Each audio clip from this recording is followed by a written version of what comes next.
Berbicara tentang hal-hal ilmiah di dalam Al-Quran, tentunya kita tidak akan berhenti pada satu kebenaran saja. Tetapi penelitian ini akan terus berlanjut sampai pada titik di mana semua kebenaran yang tertulis di dalam Al-Quran, kitab suci umat Islam ini, semuanya terbukti secara nyata. Hal ini telah Allah Subhanahu wa Ta'ala janjikan di dalam ayatnya, sanurihim ayatina fil afaqi wa fi anfusihim hatta yatabayyana lahum annahul haqq.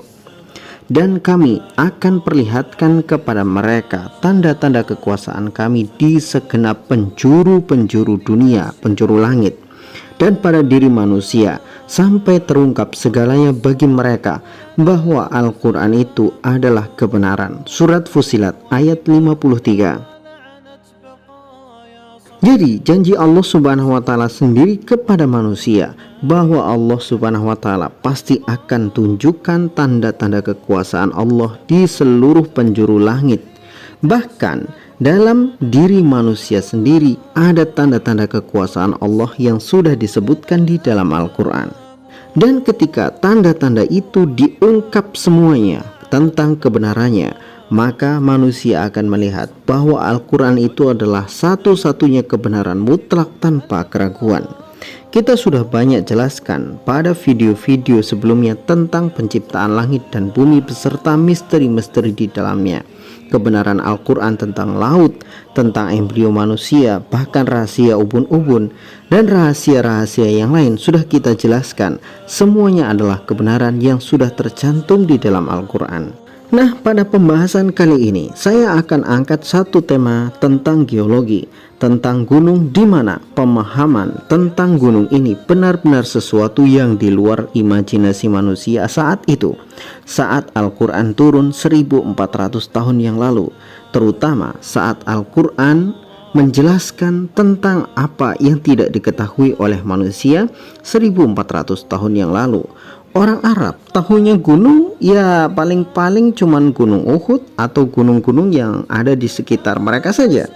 Mereka belum pernah menjelajahi dunia, menyusuri bumi, kemudian meneliti pegunungan-pegunungan, apalagi membuat jurnal penelitian tentang gunung. Tidak, mereka tidak pernah melakukan hal itu. Tapi Al-Quran memberikan informasi valid dan akurat tentang misteri gunung.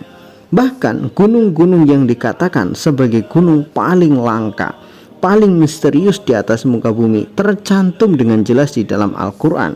Hal ini Allah Subhanahu wa Ta'ala sampaikan di dalam ayatnya, tidakkah kamu melihat bahwa Allah menurunkan hujan dari langit, lalu kami hasilkan dengan hujan itu buah-buahan yang beraneka macam jenisnya, dan di antara gunung-gunung itu ada garis-garis putih dan merah yang beraneka macam warnanya, dan ada pula yang hitam pekat. Surat Fatir ayat ke-27.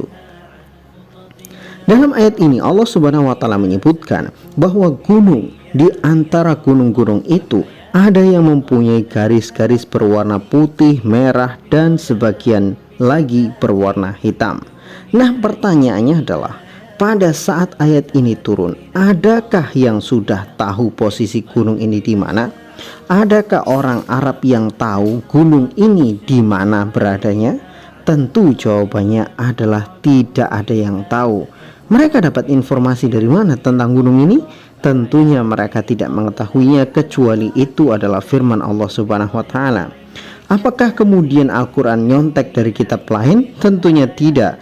Bahkan orang Arab kalau ditanya tentang masalah gunung, ya paling-paling jawaban mereka itu ya Gunung Uhud, atau Jabal Rahmah, atau Jabal Sur, dan lain sebagainya. Gunung yang mereka ketahui saja. Dan gunung-gunung di Arab itu rata-rata batu yang tandus. Jadi sangat tidak mungkin orang Arab tahu letak gunung ini di mana. Bukan hanya itu saja, tapi informasi ini juga termasuk informasi baru bagi mereka, yang orang saat itu, zaman di mana Al-Quran sama sekali tidak mengetahuinya sama sekali. Jadi ketika ayat ini turun, gunung yang dimaksud di dalam ayat ini belum ditemukan dan tidak ada satupun orang yang tahu.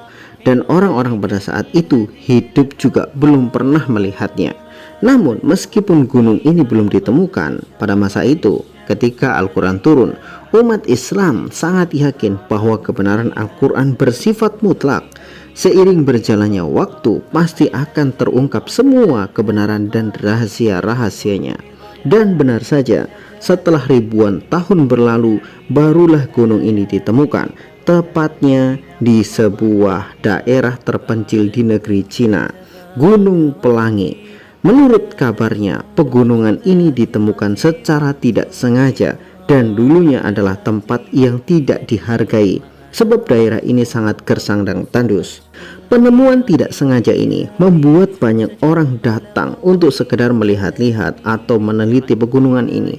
Dan pada tahun 2000-an pegunungan ini mulai terkenal dan sekarang menjadi pusat pariwisata yang berharga, bahkan termasuk dari situs warisan dunia yang diresmikan oleh UNESCO dan menjadi tempat yang termasuk dilindungi. Perlu digaristebalkan bahwa turunnya ayat Al-Quran yang membahas tentang gunung ini, yaitu Gunung Pelangi, dan penemuan gunung ini masihlah duluan ayat Al-Quran turunnya. Sebelum gunung ini ditemukan, Al-Quran sudah memberitahu manusia 1400 tahun yang lalu akan keberadaan gunung ini. Maka wajar ketika Al-Quran terbukti benar dan selalu benar. Orang-orang pun semakin takjub dengan Al-Quran karena kebenarannya. Nah, pegunungan yang diberi nama Pegunungan Pelangi ini sesuai dengan penjelasan Al-Quran, warnanya adalah garis putih merah dan ada sedikit warna gelap di sana. Bahkan sekilas pegunungan ini seperti lukisan yang baru saja dilukis oleh tangan yang benar-benar menakjubkan. Kembali saya sampaikan, kitab yang betul-betul suci harus bisa dibuktikan secara ilmiah. Sebab Tuhan tidak pernah salah apalagi lupa. Tuhan yang menciptakan dunia, sudah pasti dia lebih tahu tentang dunia dari siapapun di atas dunia itu sendiri. Dan Al-Quran adalah firman Tuhan karena memberikan kebenaran yang dulunya tidak diketahui oleh siapapun. Dan ayat-ayat, ketika Tuhan menyebutkan tentang ayat-ayat penciptaan, maka seharusnya ayat-ayat itu bisa dibuktikan. Lain halnya ketika Tuhan berbicara tentang masalah keyakinan seperti surga, seperti neraka, seperti malaikat yang memang untuk diyakini bukan untuk dibuktikan, maka sifat ayat-ayat itu harus diyakini tanpa perlu dibuktikan. Tetapi ketika Tuhan berbicara tentang masalah ilmiah, masalah penciptaan langit, bumi, dan apa yang ada di dalam keduanya, maka tentunya itu harus dibuktikan. Sebab pencipta dunia ini adalah Tuhan. Maka kalau Tuhan tidak bisa menjelaskan ciptaannya, bagaimana dia bisa disebut sebagai Tuhan?